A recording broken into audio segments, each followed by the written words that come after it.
Your ego can be very sneaky in many, many ways. It can come in and pretend that's your soul, that it's your truth, but in essence it's not.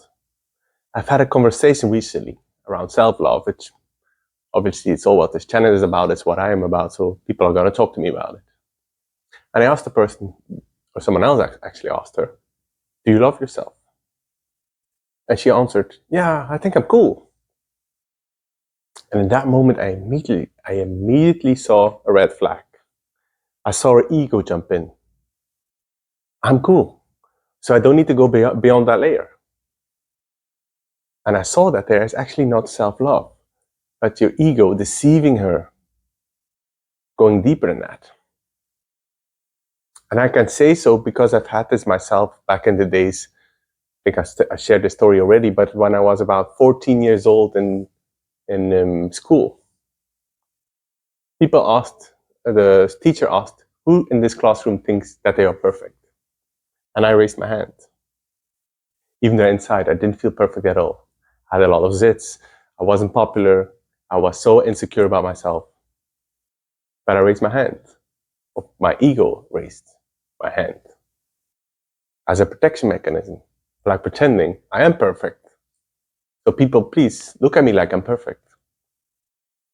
So when you start asking yourself, like, do I love myself? Then your ego can jump in, so you don't actually need to go into the layers of, oh, maybe I don't love myself. Maybe there are parts of me that I actually don't love. Oh my gosh, that means I need to do something about it. Well, you never need to do something. You can live life you want it. But the solution to, I would say, everything is self-love. It's the holy grail. My brother told that to me. Self-love seems the holy grail, and I agree. Today we have the fire with us. I need to make sure that this bag doesn't lit on fire. So how do you actually know when your ego comes in and what do you do about it? Liking yourself or thinking you're cool is already a measurement of that's not self-love.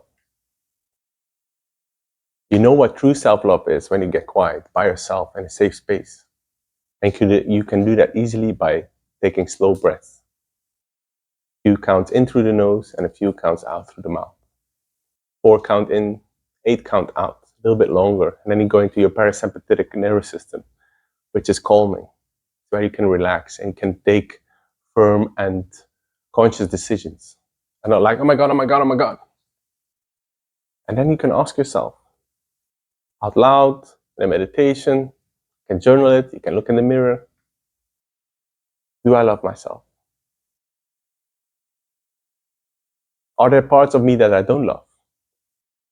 What about myself would I want to change? And then you know if it's really true that you love yourself or not. Because it's cool that you think that you're cool. I also think that I'm cool. But I also love myself because I've worked on it so much.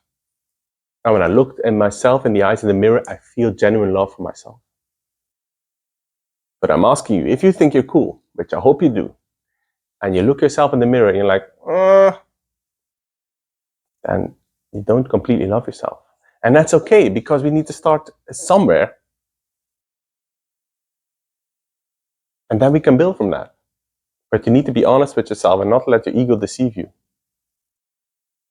Because then you're going to be controlled by your ego without you knowing it. You're not going to do the work. Your ego is going to keep controlling you and keep acting up. You're going to make decisions from a not self-loving place. You're going to allow people in your life that are actually not beneficial to you because you don't actually love yourself, even though you think you do. You're going to make decisions in career, finances, love from a non-loving place because your ego is taking the reign. And the ego only wants to keep you safe. And sometimes what feels safe is just familiar and isn't actually safe at all. For the ego, the unfamiliar, the unknown is unsafe. So it's going to keep you away from that. And if you haven't had, Jesus, back feels way too warm. If you hadn't had self-loving experiences in your life, then that is the unknown. And that can feel scary for your ego So it's going to be like, oh no, I like myself. I like myself. That's enough. Let's continue life. Here, have another glass of wine or whatever. I don't drink, but enjoy it if you want to. This is all about radical honesty. This is not about teasing or bullying yourself or whatever. Oh my gosh, now I need to dig into myself. No, because self-love is so amazing. It feels light, it feels fun, it feels joyful, it feels love.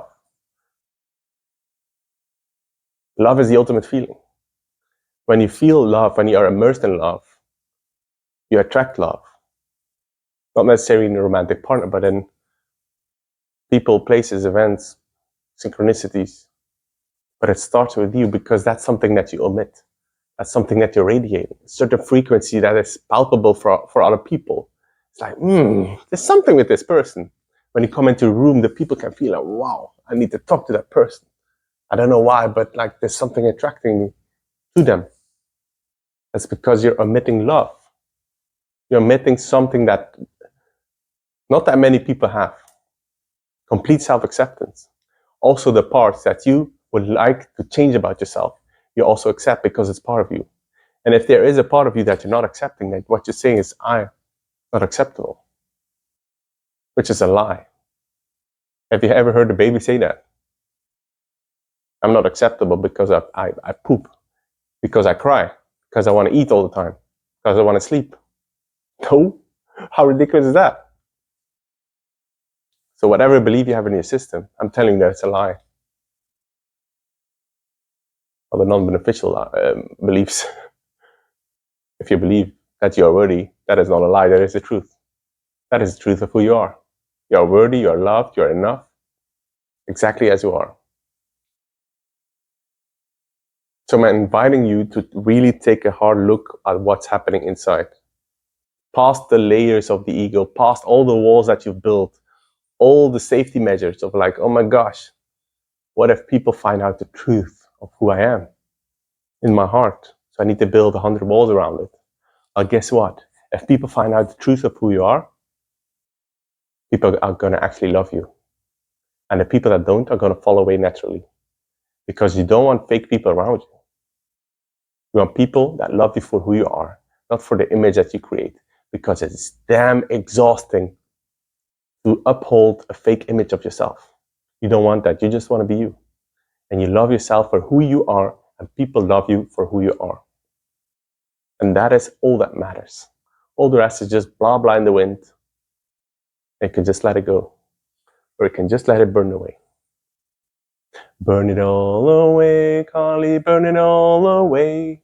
And if it doesn't serve you, then burn it all away. I like doing this in front of the fireplace. And I'm gonna drink some tea and sit here a little bit longer, contemplate about the self-love that I have for myself that I can share with the world and that you can do the same for. The more you love yourself, the more you inspire other people to love themselves, and the more the ripple effect grows and expands. Thank you for being here. Thank you for being alive. Thank you for being so courageously you. And remember that you are epic. Ciao, ciao.